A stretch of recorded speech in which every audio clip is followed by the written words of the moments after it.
Number 17 Narendra Modi గారి యొక్క జన్మదినం సందర్భంగా ఆ రోజు నుంచి అక్టోబర్ 2 వరకు ఈ సేవాపక్షం పేరుతోని భారతీయ జనతా పార్టీ అనేక రకాల సేవా కార్యక్రమాలను నిర్వహిస్తున్నది. పరిపేట రక్తదాన శిబిరం కానీ ఇక్కడ అనేక సేవా కార్యక్రమాలు. దానిలో భాగంగానే అన్ని దేశవ్యాప్తంగా అన్ని ప్రధాన నగరాల్లో ఈ ఫోటో ఎగ్జిబిషన్ కార్యక్రమాన్ని పెట్టడం.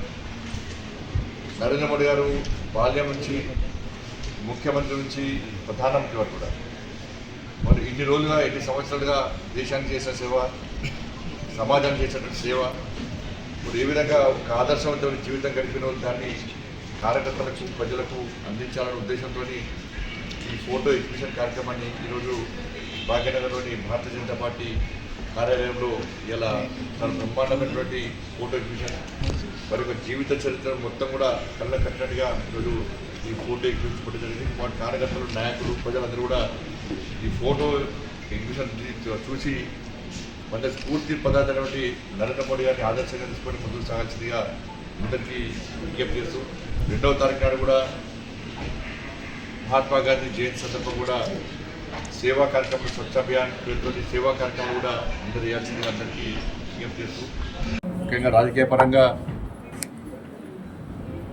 తెలంగాణ రాష్ట్రంలో ఏ మారుమూల గ్రామంలోని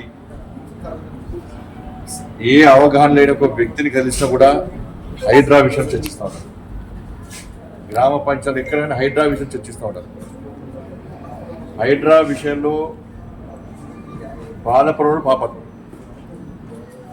నిజంగా కూడా మరి ప్రభుత్వానికి ఎందుకు బుద్ధి వస్తుందో ఇప్పటికీ అర్థమవుతలేదు. సోషల్ మీడియా ద్వారా ప్రత్యక్షంగా పరోక్షంగా ప్రజల నుంచి విమర్శలు వస్తున్నప్పుడు కూడా, ప్రజల నుంచి వ్యతిరేకత వస్తున్నప్పుడు కూడా ప్రభుత్వము అధికారులతో పత్రికా విలేకరుల సమావేశాలు పెట్టించి వార్నింగ్లు, హెచ్చరికలు జారీ చేసేటువంటి స్థాయికి దిగజాడం ఇంతకన్నా మూర్ఖత్వం ఇంకోటి కాదు. ప్రభుత్వ పరిస్థితి అయినా డ్యామేజ్ కథ అంటే పరిస్థితి అనుకున్నది ఒకటి, అయింది ఒకటి. మేము కూడా ఏదో ఉద్ధరిస్తారవచ్చు అని చెప్పి మేము కూడా మొదట్లో భావించాం. మేము కూడా ఒక పెద్ద బిల్డింగ్ కొట్టి మిగతా కూడా కొట్టి ఇంద్రమ రాజ్యం అంటున్నాడు. మళ్ళా ఏమి ఇంద్రమ రాజ్యం? ఇలా ప్రజలు మీకు ఎందుకు ఓటేసారు? 6 గ్యారెంటీలు చూసి అరే ఇంద్రమ రాజ్యం చేస్తామని చెప్పి మీరు హామీ ఇస్తే ప్రజలు మీకు నమ్మి ఓటేసారు. ఇంద్రమ రాజ్యం అంటే ఏంది? పేదలు ఇల్లు కూర్చొని ఇంద్రమ రాజ్యమా? పేదల పట్టాలు ఇవ్వకపోవడం ఇంద్రమ రాజ్యమా? పేదలకు ఇండ్లు ఇవ్వకపోవడం ఇంద్రమ రాజ్యమా? రుణమాఫీ ఇస్తా అని చెప్పి రుణమాఫీ ఇవ్వకపోవడం ఇంద్రమ రాజ్యమా? లేకుంటే మహిళలకి 2,500 రూపాయలు స్కూటీ, తులం బంగారం ఇస్తా అని చెప్పి ఇవ్వకపోవడం ఇంద్రమ రాజ్యమా? 2 లక్షల ఉద్యోగ ఖాళీలను భర్తీ చేస్తా అని చేయకపోవడం ఇంద్రమ రాజ్యమా? ఉద్యోగస్తులకు డిఏలు, ప్రమోషన్ ఇవ్వకపోవడం ఇంద్రమ రాజ్యమా? ఏది ఇంద్రమ రాజ్యం అండి? మొత్తం చుక్క జుబర్తు చేయాలి కాంగ్రెస్ పార్టీ ప్రభుత్వము. చుక్క జుబర్తు పేద ప్రజలకు. పాపం మనం చూస్తే ఎంత బాగా అనిపించింది. ఇంటికి కూడా తోరణానికి వాడిపోలే. వారం రోజుల ముందు గృహప్రవేశం చేస్తే వారం రోజుల తర్వాత వచ్చి కూల్చేసారు. కట్టడానికి 10 సంవత్సరాలు పడుతుంది, కూర్చోడానికి గంటలు కూర్చోవచ్చు. అది ఏదో ఉద్ధరించినట్టు కాదు అది. అరే వాళ్ళకి పట్టాలు ఉన్నాయి, వాళ్ళకి డాక్యుమెంట్స్ ఉన్నాయి, లింక్ డాక్యుమెంట్స్ ఉన్నాయి, గ్రామ పంచాయతీ పర్మిషన్ ఉంది, హౌస్ పర్మిషన్ ఉంది, అన్ని రకాల బ్యాంకు లోన్స్ ఉన్నాయి వాళ్ళకు. అన్నీ ఉన్నప్పుడు కూడా ఎవడో అమ్మిండు వాళ్ళ మధ్యలో ఇంకా ఉన్నాడు పాపం. ఇంకా ఇప్పుడున్న పొజిషన్ వల్ల నష్టపోతున్నారు వాళ్ళు.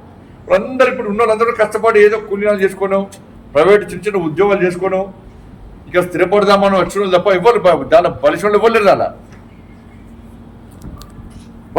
దాని కిరాయికి ఉన్న వాళ్ళు కూడా రాత్రి చెప్పకుండా మొత్తం ఇల్లు కూల్చేస్తే వాళ్ళు ఏడుకోవాలి.